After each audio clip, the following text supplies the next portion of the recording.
We're glad y'all are all back. The second time. We're just having some good time. So, we were talking earlier about how coaches have really brought an impact to my life, really kind of through sports and also not just on the field, but also off the field. And so, they definitely provide that impact and really is that teacher for a lot of us. And you can see it along with teammates as well, along their lives and whatnot. What about you, Kobe? Yeah, I've had, coaches that have really impacted my life. One in particular, I'm going to call him out right now. Coach Perez, Jay Perez. I actually got injured a while back ago in one of my games, and he actually stayed with me at the hospital until my parents showed up. So, yeah, that really stood out to me, and he was a really big mentor of mine. So, and you, Emily, you have anything?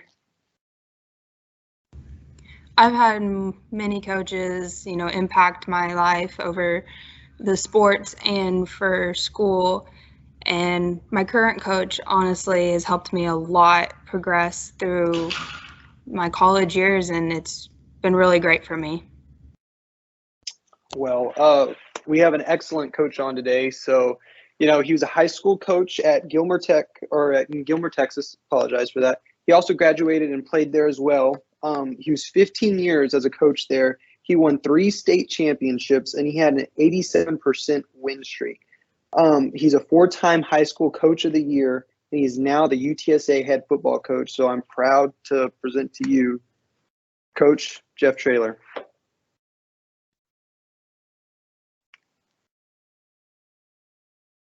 If he is out there. Yeah, I'm looking through all the links real quick and making sure he's on. Woodrow, do you see him on here as well?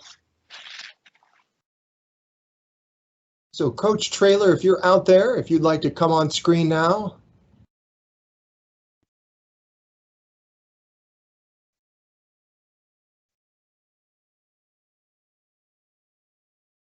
Maybe he got kicked off as well from the tech glitch. So while we're waiting for Coach TRAYLOR, he might be trying to get back on. He had the little tech glitch.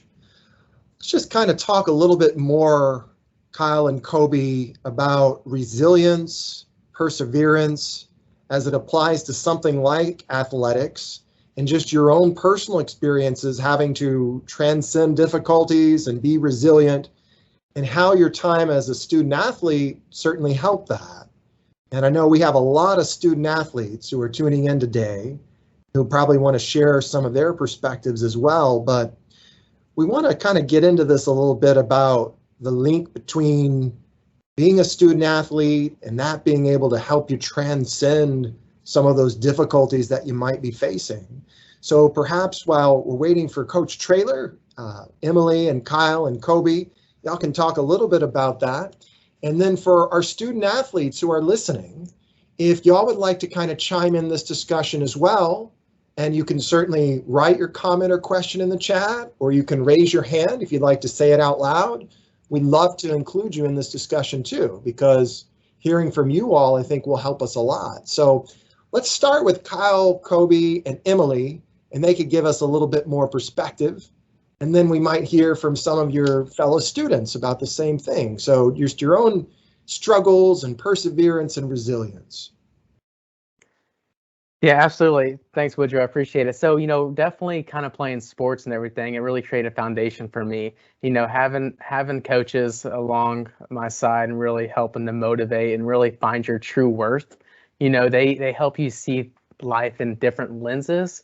And as an athlete, you can be really stuck in tunnel vision on your performance, but really helping others along the way too can definitely benefit yourself. And so, like with that, one phrase that always stuck in my mind, Emily and Kobe and everyone as well, is like win, right? Everybody wants to win. That's the end goal, but really what does that stand for? It's what's important now. And so really understanding like what's important now to really have you focus on that event, that occurrence, whatever it is, that struggle, to then persevere to ultimately get that W, right? So it's really all about persevering and understanding what's important now to really help you leverage that for the future. Yeah, I totally agree with Kyle. I think all the coaches that stood out in my journey in athletics were the coaches that were just sort of like fathers and just like brothers to me. Really, you have, people in the stands don't realize sometimes that, you are having personal problems and, you're so focused on this win, like how Kyle said, everybody wants to win and everybody wants the perfect record. And, sometimes they look past the athletes, when they mess up on the field and what's sort of going on. And, sometimes you just have to have that resiliency of, I have to go out here and I can't focus on other things that are going on in my life. If I just failed a test or, my parent is sick or something like that, So I think the most beneficial part to me, having that coach there was to, to sort of calm me down and to be like, it's okay to make mistakes every once in a while. We're all trying to win, but I think the biggest part was we were all trying to learn. And that was the one main thing I took away from all my experiences in athletics. What about you, Emily? Yeah, just going to piggyback off of that. I mean, when you step on that field, I mean, you can only really think about what's going on right then and there, and you kind of have to push out your outside world away, and you have to focus on that game. And something my coach said to me a lot this past fall was, if I got scored on, he'd look at me and he'd say, all right, worry about the next one. Don't worry about the past. Worry about the next shot that's going to come. Save that, and you're good to go. So, yeah. Yeah, absolutely. And like you said, Emily, like what you learn from those, kind of those tribulations, through those trials, like you understand, you get more experience, and it's just like a snowball effect, to really help you gain that momentum and confidence along the way. And coaches are they're also mentors. So, if they're not a coach on the field, also using mentors to help you through school or help you through sort of those daily lives, activities and whatnot to really get you through. Yeah, we have a comment here. It's from Brianna, and it says, so I'm not a college cousin athlete. Shout out. Yep, a cousin shout out. Yeah, I forgot that's Kyle's cousin, guys. So she says, so I'm not a college athlete, but I was in different programs throughout high school. More specifically, my band director from my junior and senior year has really impacted me to be who I am today. I still talk to him to this day. He was there when I was injured and really saw my worth for marching and playing my instrument. Yeah, that's awesome, Brianna. I've had experiences like that too, where you get injured and, mentally you might not be in the best place because you want to play. That sport is like your life. You went to it every period. You go and practice every day. You're out in the cold and the rain, and you really just want to play your sport. You want to do good at it and win. And I think that's awesome for coaches to be supportive and pick you up in times of injury and crisis when you can't play. I think that's, like I said, those were the best coaches, were the ones that would pick you up. They weren't really your coach, but they were just really your mentor. You just sort of followed in their footsteps. You wanted to be like them. So no, definitely. Yeah, absolutely. So anybody, put in the chat box any questions you want to talk about or anything you want to brainstorm, because let's make this interactive and let's have a little fun. Definitely. Anybody I see the soccer boys. Any of y'all have any experiences y'all want to come on the camera and talk about?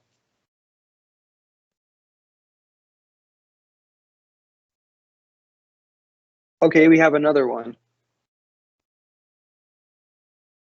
Okay. All right. I'm sorry if I butcher your name. Is it Facina? So she says, I used to be an athlete, and my coach then was so inspiring. Was like a mentor to me. When I felt like I should quit, he was just always there to raise me up. For other things too, he was supportive, and I still remember that to this day. Yeah, that's great. Yeah. 100%. So we've got a question here. All right. So how do you cope with pressure of being an athlete or even a performer? Emily, you want to take this one on?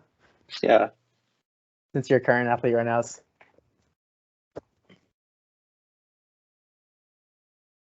Emily, you there? You there, Emily?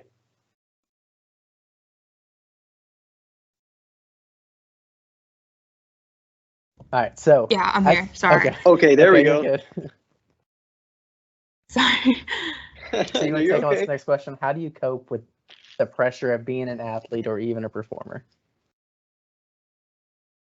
I mean, I'm not gonna lie. The pressure most of the time is a lot.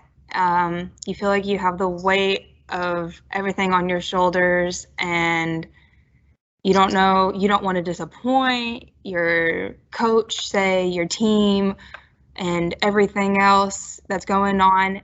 But I actually had a very, I would say, a very like,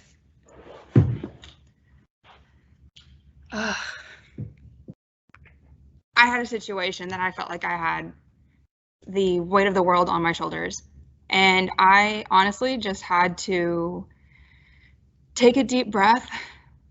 I learned from my lesson, and all I did was I pushed to be the best that I could be after that. And I just made sure that I knew that I was doing the best that I could do. And that just took the pressure off of, and that's all I had to do, really. For sure. Yeah. Just definitely focus on what you can do. Like, that's seriously, and be proud of it, and really push through. I can remember playing football back in the day, and like you hear so much noise and like so much, the pressure of the game, right? People are watching you, but like when you're in the moments, like when you're in that moment, all that stuff doesn't matter, right? It's like a blur. Like, all you're doing is focus on what you have to do, right? It's one play at a time, it's one event at a time, however you want to, call it. But, when you're in that moment, like it's nothing else it really matters. Like, and so you're there for your team, you're there for yourself, if it's team game, if it's not, whatever. I think of golfers too, right? I'm a big golfer, and so like when you watch on the PGA Tour, like you got people, outside the ropes, and right, there's hundreds and thousands of people watching them with that one golf swing, but yet they're in that moment, and it just doesn't affect them. And so you've got to be in your zone when it's time to really focus and perform. Like that's when you're truly performing at your highest level. I have a question for Emily.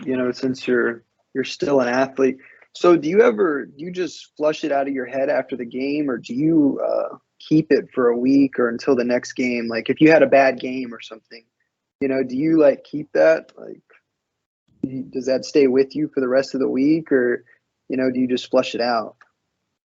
I have a bad habit of holding on to it. But what I would normally do, because we normally would play on Thursdays and Saturdays.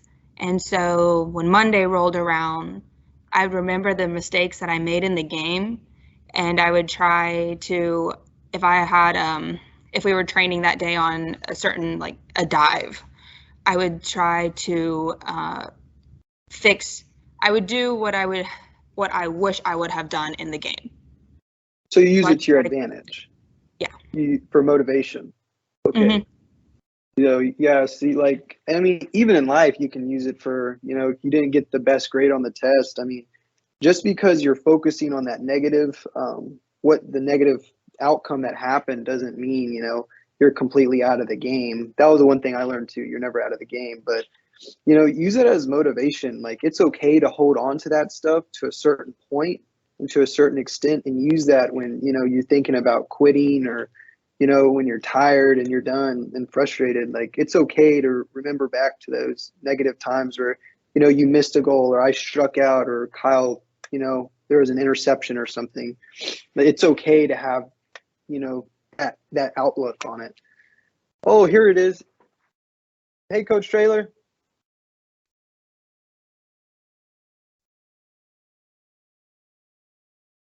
Oh, you're muted. Hey.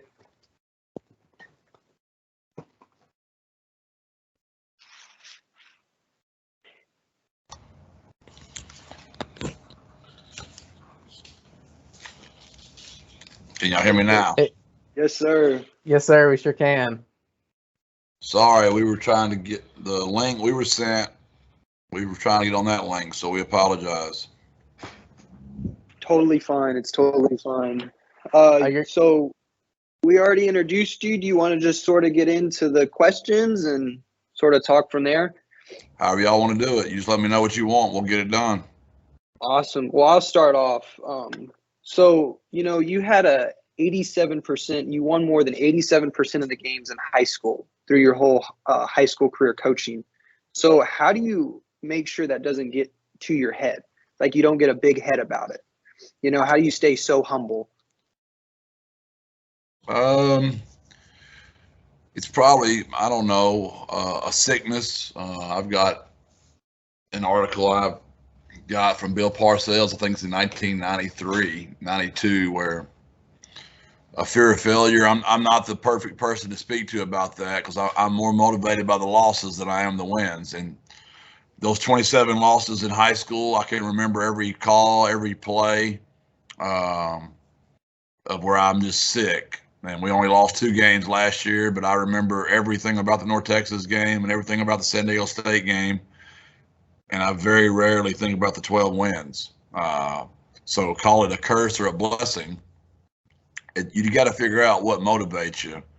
And I wish I was more of those pure people that was motivated by the thrill of winning, but I'm more motivated by the agony of defeat. So unfortunately, that's what keeps me pretty driven is those losses.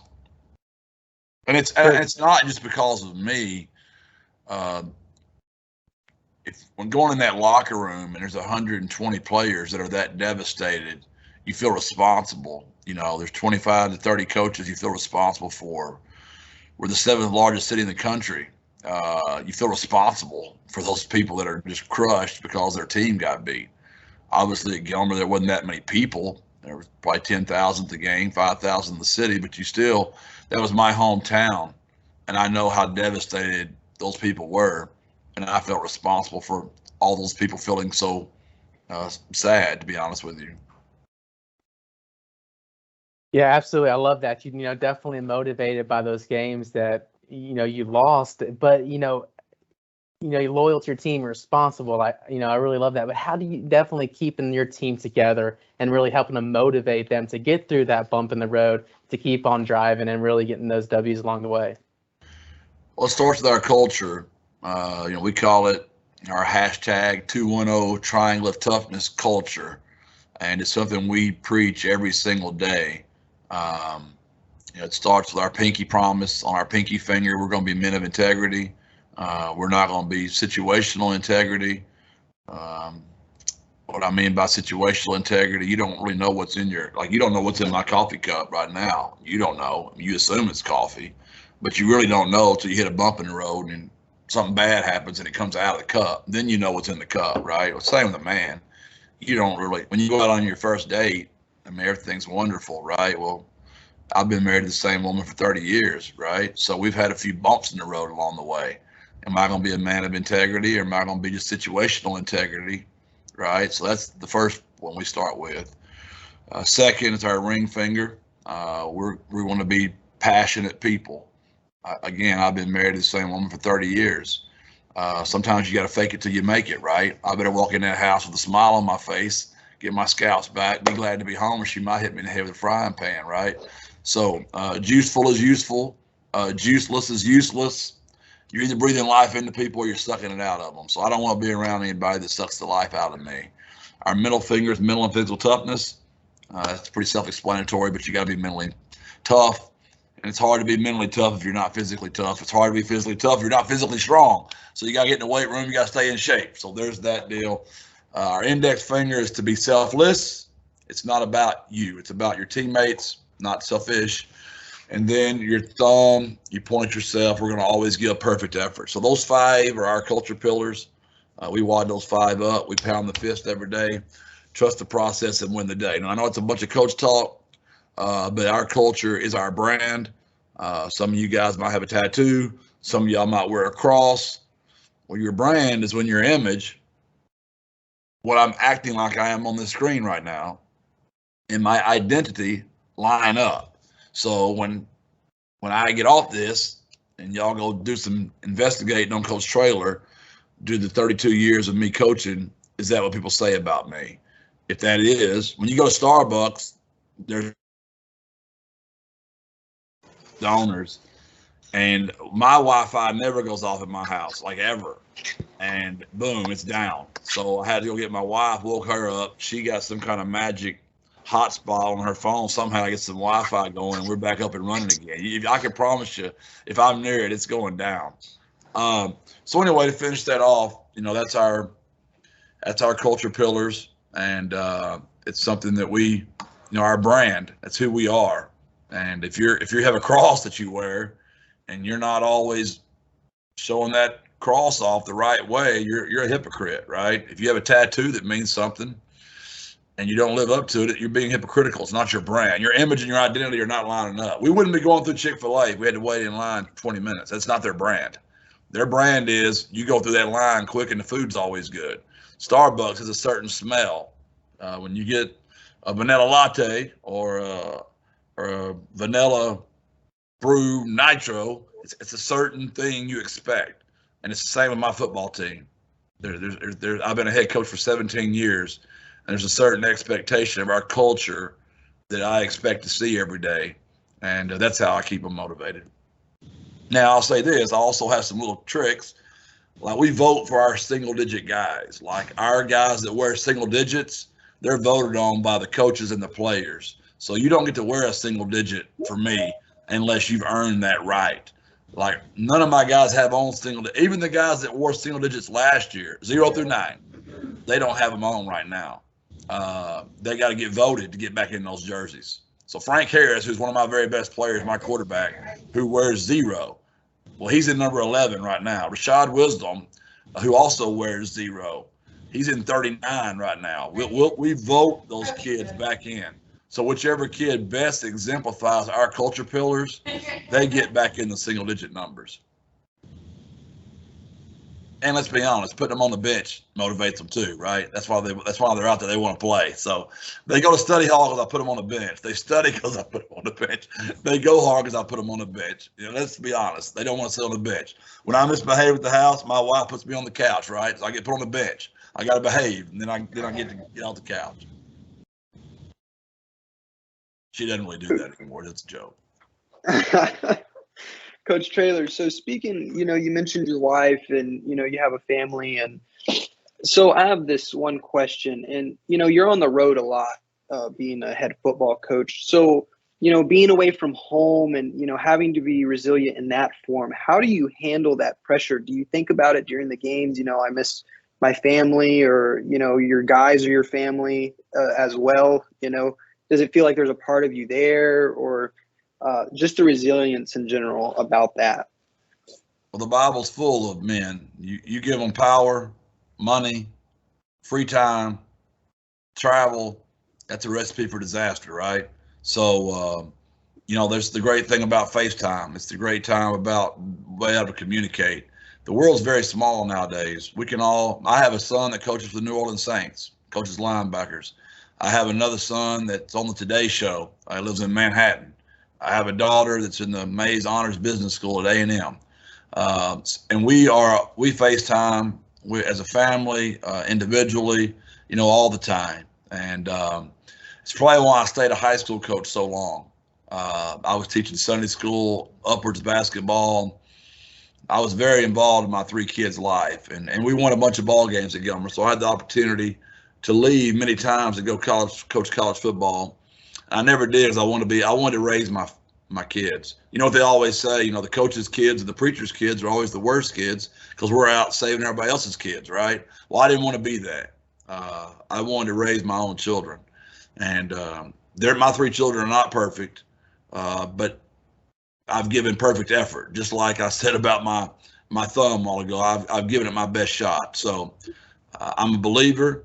The Lord has a certain standard He wants us just like to live up to, and that is my commitment to my wife and my family. I want to be that dad. I want to be, y'all gonna get me choked up now. I want to be that guy that when my kids, when it's all said and done, that they said my dad was a great coach, but he's a great father and a great husband too. So we've got some questions coming in from students, and I want to recognize one of those students now, Coach, and she's got a question for you. Naz, do you want to ask your question? Absolutely. Thank you so much, Dr. Wagner. Coach TRAYLOR, I have 2 questions. First of all, thank you so much for talking so good about team playing skills that you have and then you have transferred to your players.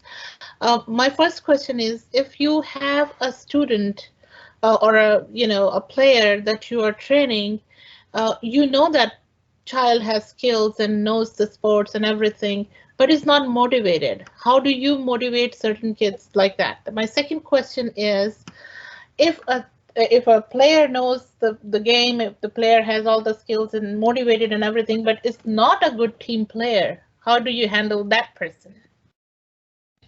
Well, you motivated. I would say more of my high school career. At college, they're getting their school paid for.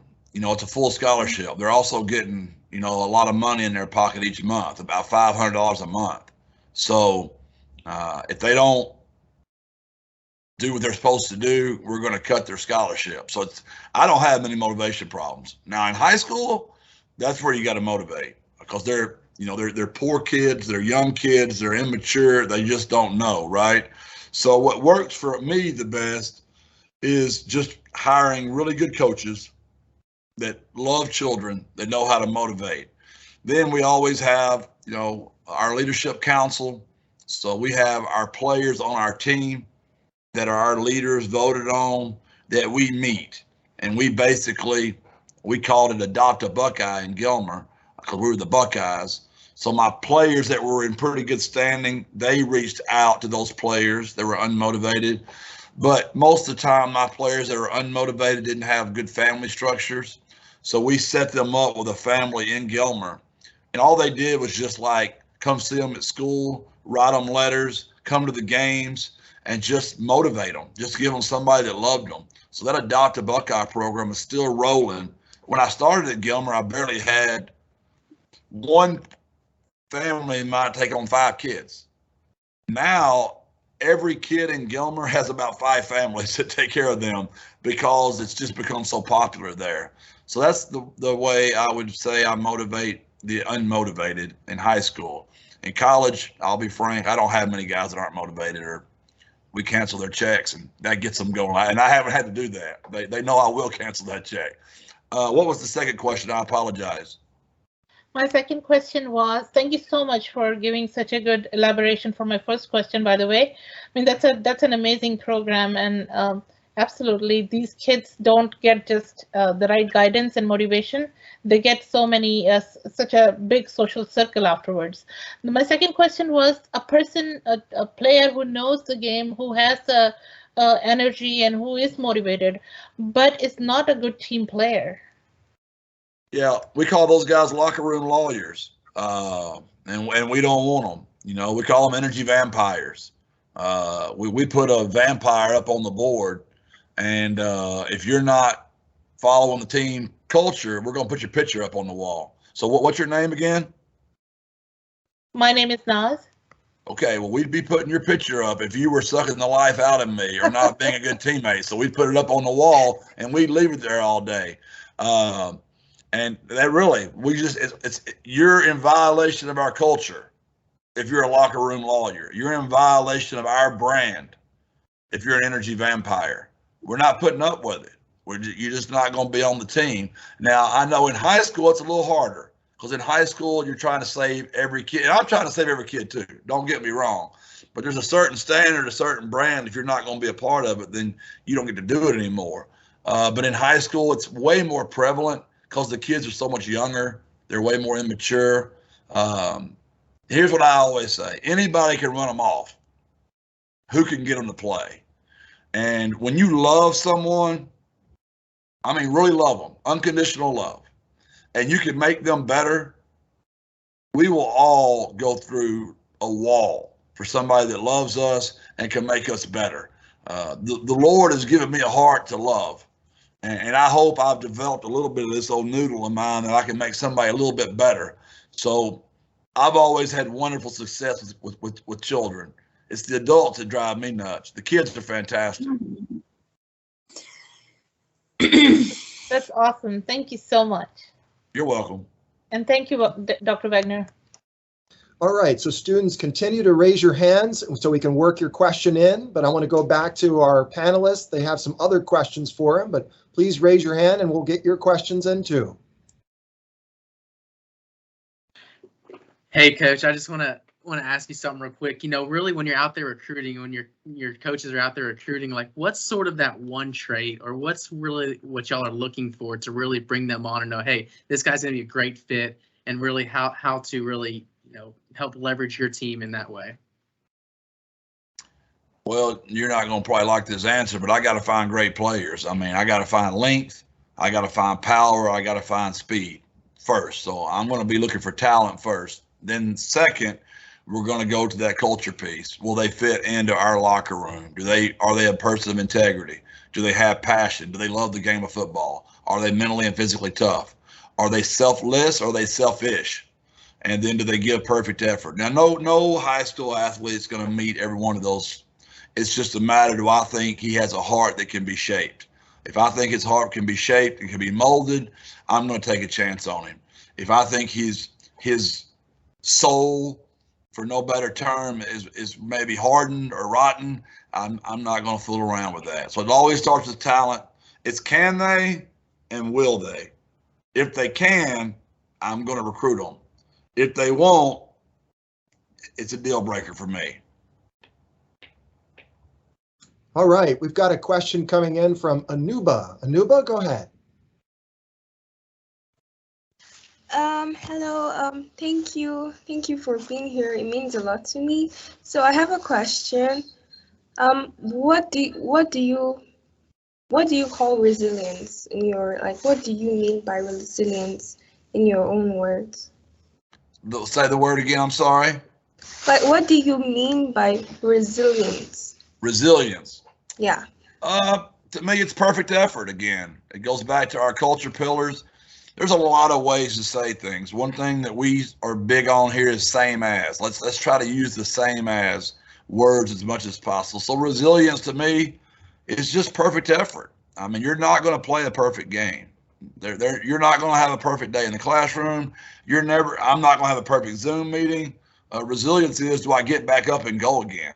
And that's what it means to me. We were down to Memphis this year, 21-0 at the end of the first quarter.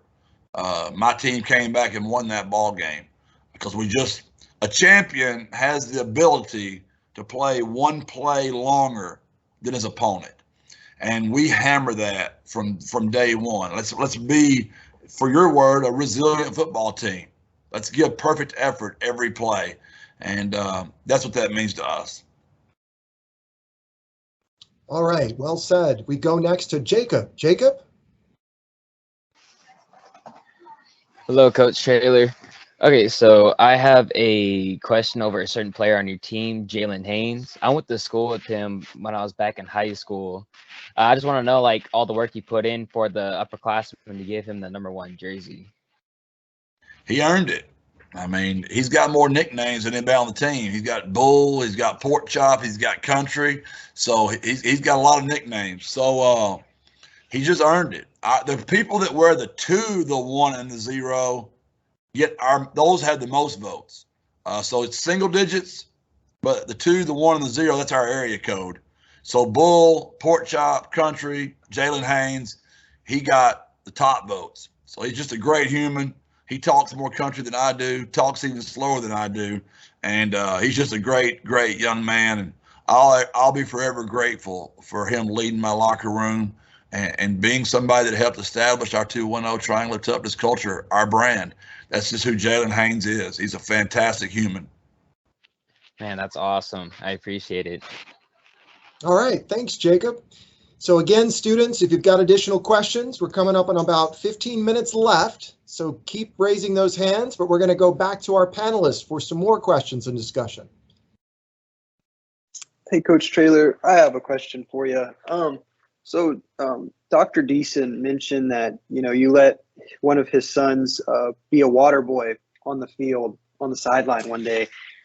So do you feel almost as if, the young generation, we should be inspiring them like that and letting them, just as a little, I apologize, just, you know, that little effort that they put on the sideline, you know, giving them that opportunity to be with the older generation and be with your players and inspire them. Do you feel like that's a responsibility for you that everybody should, you know, focus on being an adult? 100%. I mean, y'all mentioned my record a while ago. My real one-loss record is not wins and losses. It's how many men out of how many boys. So I've been a head coach for 17 years. That means I've had approximately 30 seniors in each class. So do the math, 17 times 30 is around 500. So I've had the opportunity to influence 500 boys. Well, how many of them are men? And the definition of a man to us is a man gives. A man gives to his family. A man gives to his team. A man gives to his city. A man gives to his state. A boy takes. A boy takes from his family. A boy takes from his church. A boy, I don't mean steal. I just mean their hands still out. They can't take care of themselves. Well, how many men do I have and how many boys do I have? So yes, it's my responsibility to help shape these boys into becoming young men. And when my career's over, we'll see how my record is. And I hope Aaron's boy becomes a man. And I know he might not have played for me, but he was around me, watched me on the sideline. And my mouth is my greatest weakness and my greatest strength. I hope I never said a word he dared that made him lose faith in me.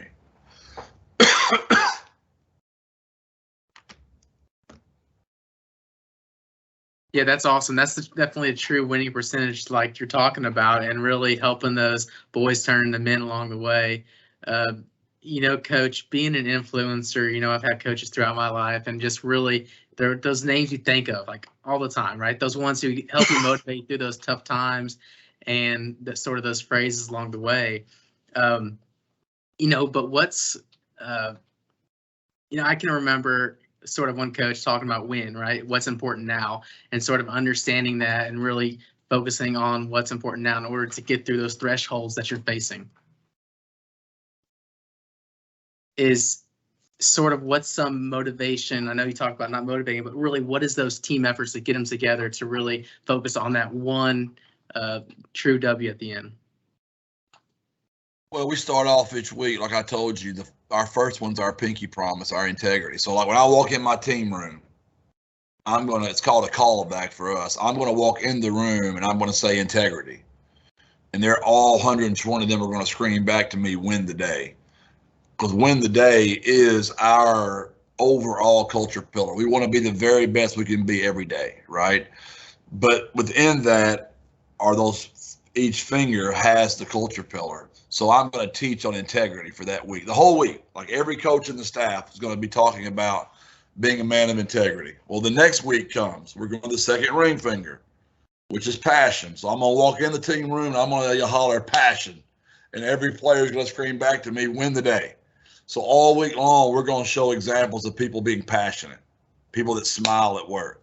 I've got a janitor back home at Gilmer right now named Charles, that everybody raves about how Charles mops the floor at halftime of the basketball game because he has such passion.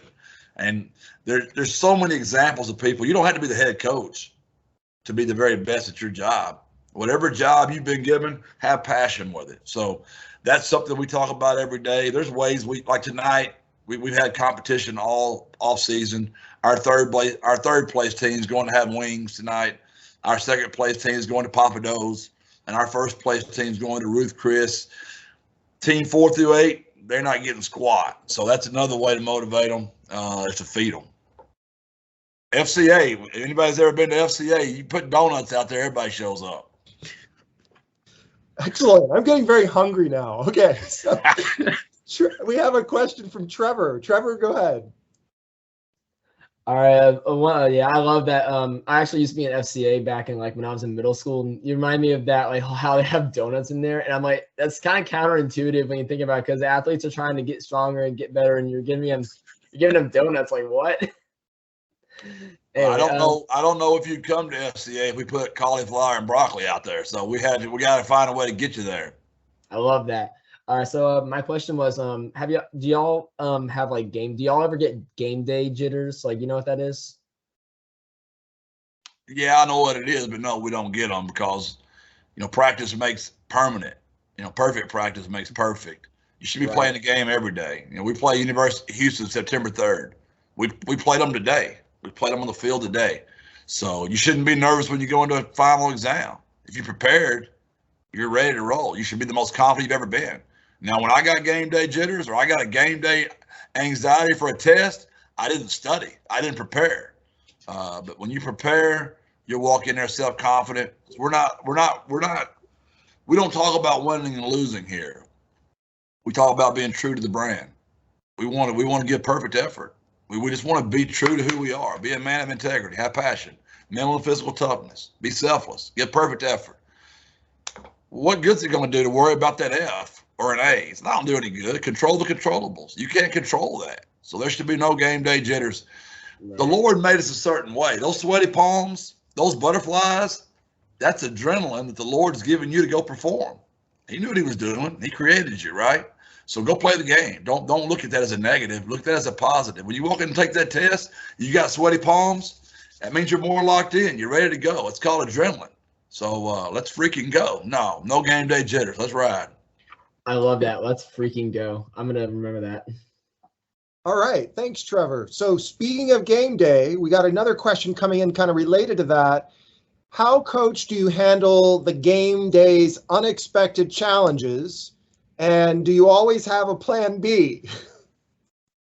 Yeah, we spend a lot of hours up here getting all those plan Bs ready. And you should coach them so hard during the week that during the game, you're the most relaxed and calm you ever are. And I take great pride in my sideline demeanor. Y'all getting the best version of me, right? I'm 53 years old now. When I was 30 to 35, 37, my sideline demeanor might not have been so calm and composed because I didn't really know what I was doing.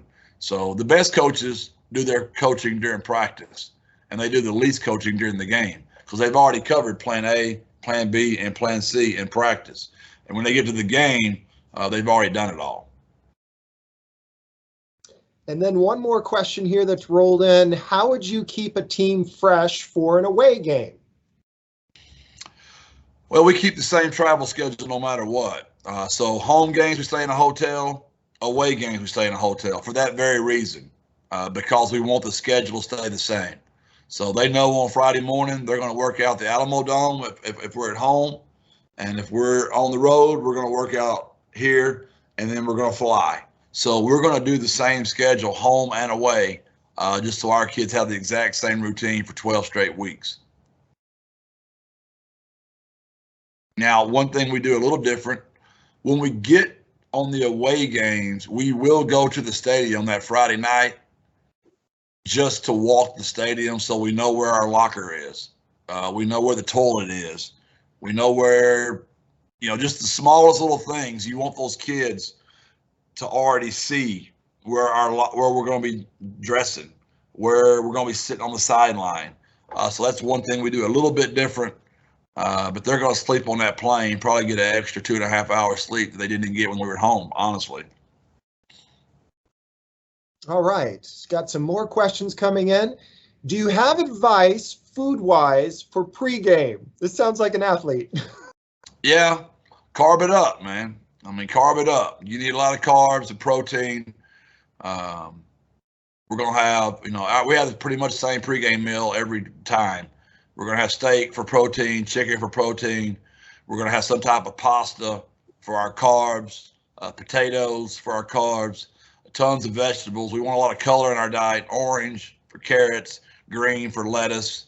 We're going to have green beans, a lot of water, no sugar. Try to push back off the sweet drinks. And we're really big, but it's almost too late the night before. Those 3 days before, you better be crushing protein and carbs, so you'll be ready to be fueled up for that game. A lot of hydration, a lot of drinking water. You can't get enough water before you go play. That last question, Coach, was actually the mom of an athlete. And so that kind of brings up another question is, how do you interface, if at all, with the parents and families of your athletes? Yeah, that's a great question. Obviously, I'm very hands-on. The only thing I will not discuss is playing time, and I will not discuss another child. So I'll talk about their own child all day, every day, and twice on Sunday, but I'm not going to talk about anybody else's kid, and I'm not going to talk about playing time. So guess what? Most of the parents want to talk to me about playing time than somebody else's kid because they feel like their kid's better. So we don't have a lot to talk about. All right. How often do you check on your athletes' bodies to make sure they're prepared for the game? And how often do you make sure your athletes are stretching?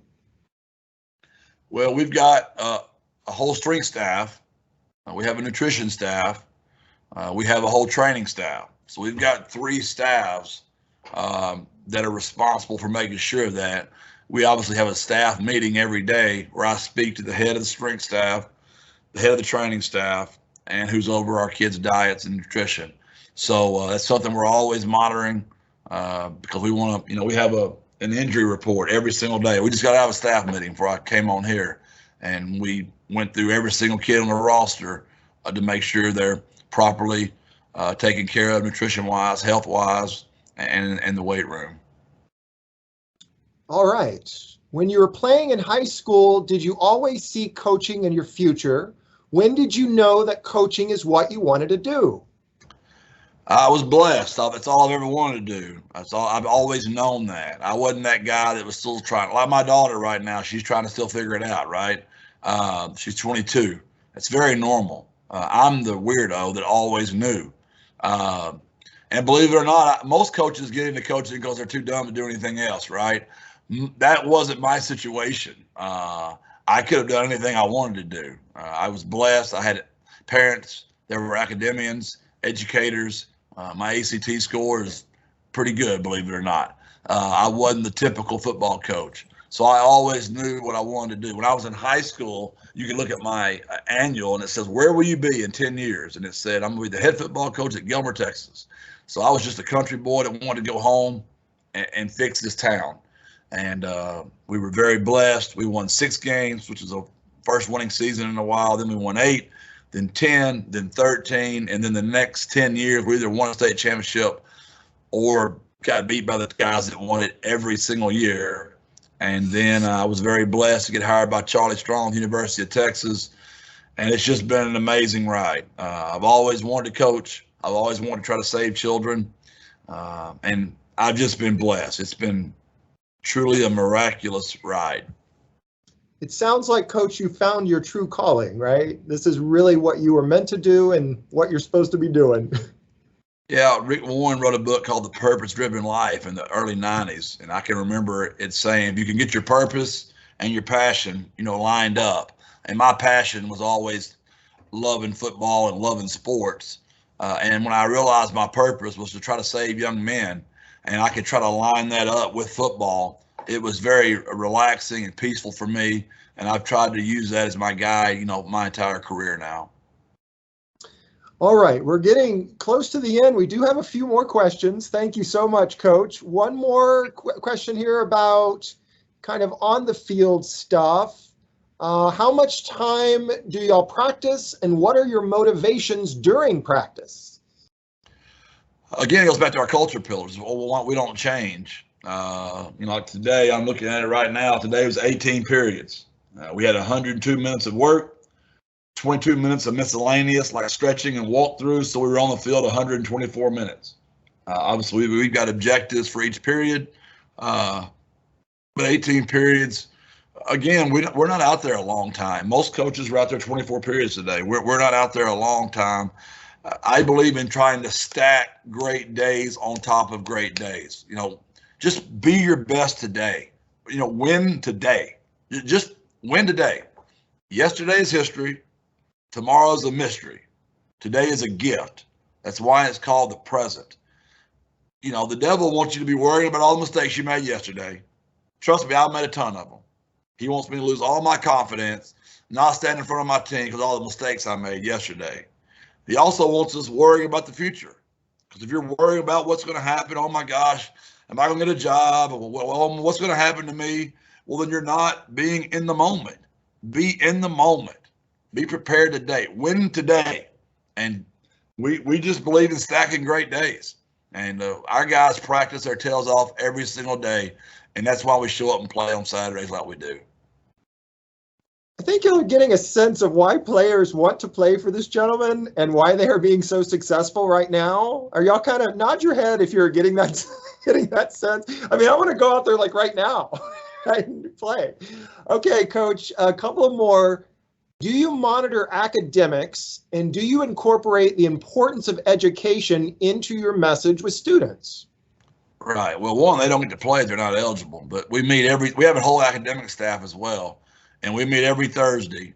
And out of our 120 players, 100 of them pretty much take care of their own.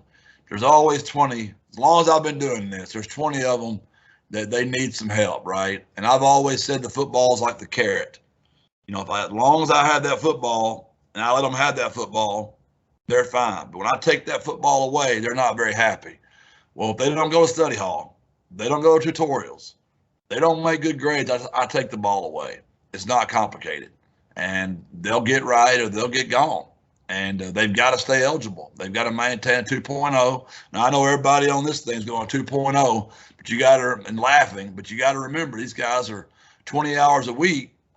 They are doing other stuff. They have a full-time job, plus they're going to school.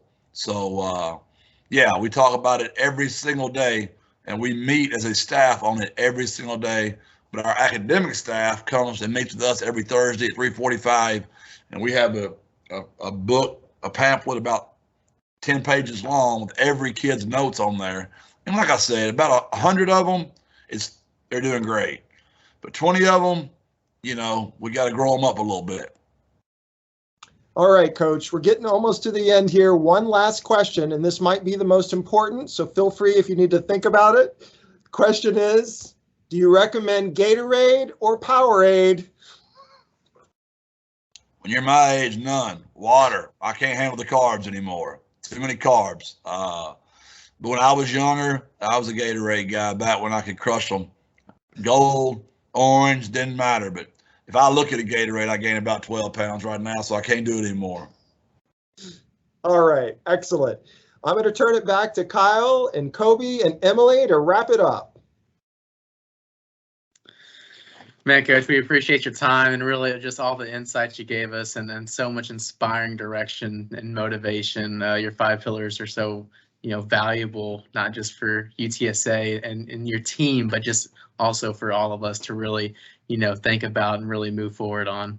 Kobe and Emily, anything that y'all want to add to things that you learned and that really sank in for y'all? Yeah, definitely the boy and the man example. I think that was the biggest takeaway for me. I mean, that was really what I wanted to figure out coming into this event, and I did. That was awesome. That's really sticking with me. I'm thinking about it now. You, Emily, you have anything? When you talk about the motivation and your 5 pillars, I mean, I'm going into right now we have like 14 girls on the team, and so next semester there's going to be a lot more new girls, and if I can establish a good foundation now with the girls that we have, it'll be a lot easier bringing in those new girls and having that good foundation already set. So I really took into consideration what you said about all of that. Well, if y'all want to, you can follow me on Twitter. It's just at Coach TRAYLOR, TRAYLOR. We put something on there about our culture pillars every single day. Our football staff does it, and I do it as well. So at Coach TRAYLOR. I'll tell you a quick story and I'll get off this thing. The man that gave me that poem about men and boys is a man named Dick Sheffield. He passed away in 2007. The day before he died, I went to see him. And I was excited about another play that I was going to call, another X's and O's deal. And I went to talk to Coach Sheffield about it. And on his dying bed, he died the next day, he said to me, and my first name's Jeff, he's like, Jeff, you still think it's about them plays, don't you? It ain't about them plays. It's about them players. And it's the truth. It really is. The game is about the boys and making them become men. And the football is just the tool, the carrot you use to help them along the way. And he was the example that gave me that. I still have that poem right there that Coach Sheffield gave me back in the early 90s. So I thought I'd share that with y'all. Coach, that's awesome. We appreciate it once again, and definitely be following you and really the UTSA team along the way. So appreciate it, Coach. Best of luck to y'all in y'all's careers. Go win the day, man. Win the day. It's going to take all of us. And if one of you can affect 2 to 4, 4 to 8, 8 to 16, 16 to 32, 64, 128 to 56, 512, we can keep going all day. That's how you change the world. We're just one guy at a time, man. One lady at a time. So thank y'all. God bless. Birds up. Yes, sir. Absolutely. Thanks, Coach. Thank you, Coach. Thank you, Coach.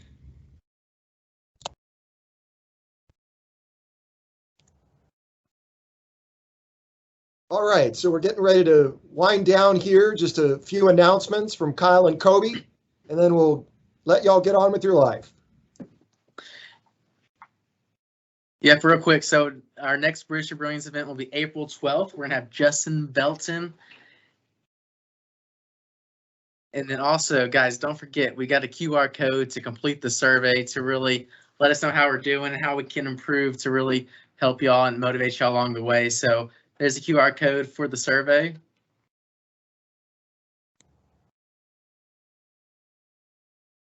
And then, so we got April 12th, and then May the 3rd, we also have a seminar for Bridge to Brilliance with Tyler Way on mindset. Yep, and please fill out that evaluation code for us.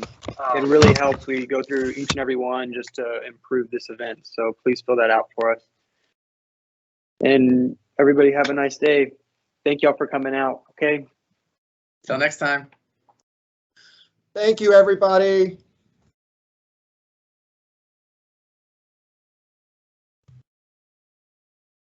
Thank you so much, Dr. Wagner.